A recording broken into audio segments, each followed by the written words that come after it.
I'm here for another episode of Austin Fixes Things, and this time we're digging into my car. So stay tuned.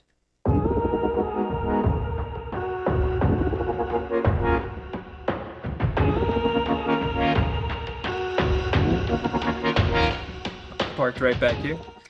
I drive an Infiniti Q50. It's a 3.7 liter 2015.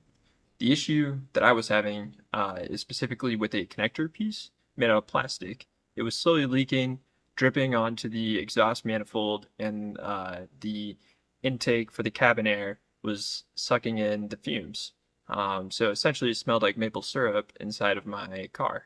Now, when this happens, either you're driving next to IHOP or it's a coolant leak. This is a pretty common issue with the 3.7 liter engine inside the Q50. I believe the G37 would also have the same parts. So there's a coolant tube that comes out of the engine block, and that feeds to another tube that connects the engine block tube to the heating element for your car's heater. Now, the piece of plastic connector, it might last you 5 to 10 years, give or take. For me, it lasted about 8 years. I replaced this about 4 months ago, and I've been driving my car with no issues since then. But instead of replacing it with another piece of plastic that's just going to deteriorate, I went ahead and went with this aluminum piece thanks to a YouTuber linked down below. So check out his video about how he replaced it. I'm just going to do a quick slides to show you guys what I did. So for this project, you're going to need 4 different things. All right, first thing is you're going to need the replacement connector, made preferably from aluminum, but you can get a plastic one from O'Reilly Auto Parts or your auto parts store. The second thing is you're going to need cable hose clamp pliers. I have one link below. I used one I got from O'Reilly and I actually broke it, had to return it. I recommend using the one that I have down there just because the housing is much stronger. It's going to actually work. The third thing you're going to need are some vice grips. There's some from Harbor Freight that I got. It comes in a 3-pack. The smallest vice grip is actually going to be the best use case. Now, if the hose clamp pliers work for you, you probably don't need the vice grips, but I did find them a little useful. And then the fourth thing is you're going to need new hose clamps. Sometimes it's just best just to replace them with a brand new one. I did reuse one of the clamps just because it stayed together pretty well, and I didn't want to mess with it. So it's up to you. So the first thing we're going to do is actually drain a little bit of the coolant in the system.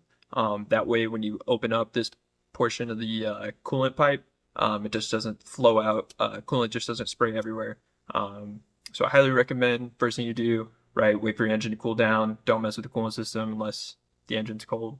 Jack the front of your car up just a little bit, just enough to get underneath and get to the petcock. I'll show you where the petcock is. It's right. I used a plastic tube to slip over the petcock, drain it into a oil pan. Second thing you're going to do on the top of the radiator extra fluid container, you're going to take off the coolant cap. This just allows air into the coolant system, so when you get down to the petcock and empty out the coolant, it's an easy process. There we go. We are getting rid of a good amount of coolant before I go ahead and replace the aluminum tube here. And you only need to drain about half a gallon, maybe a little bit more to be on the safe side. Reseal the petcock, put the car back down on the ground, and you should be good. Now from there, the second thing is we're going to take the engine cover off of there so that way we can get up on top of the engine. This was a tip from that YouTuber I mentioned earlier. It actually worked out really well. So I highly recommend doing that. What I also did is I got 2 layers of cardboard and I put it on top of the engine, and then actually you're going to jump up on top of your engine, not jump, but get up on top of your engine, and you're going to get to that coolant hose. Now when you're out there, you can either use the hose clamps if you got the the hose clamps, or you're going to use the vice grips and try to slide off. There's 2 hose clamps that you need to slide off of the connector piece. If you are having trouble getting it off, I recommend using WD-40. It's an easy way to just slip them right off if they're stuck, especially if they've been on there for 5+ years. Then after slipping them off, you just got to wiggle the tube and get the connector off of there.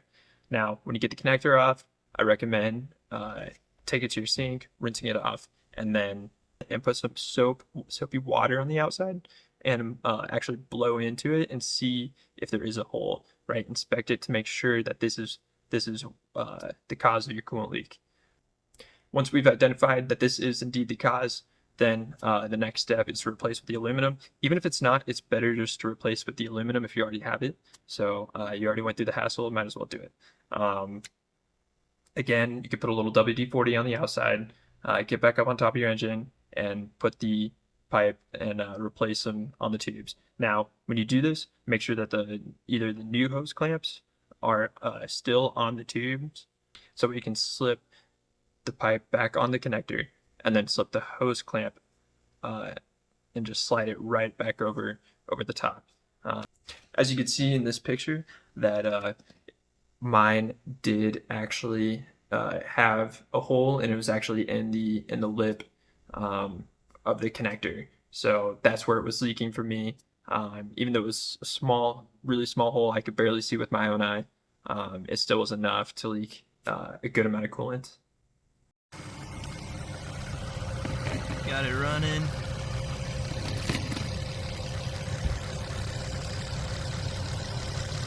No leaking.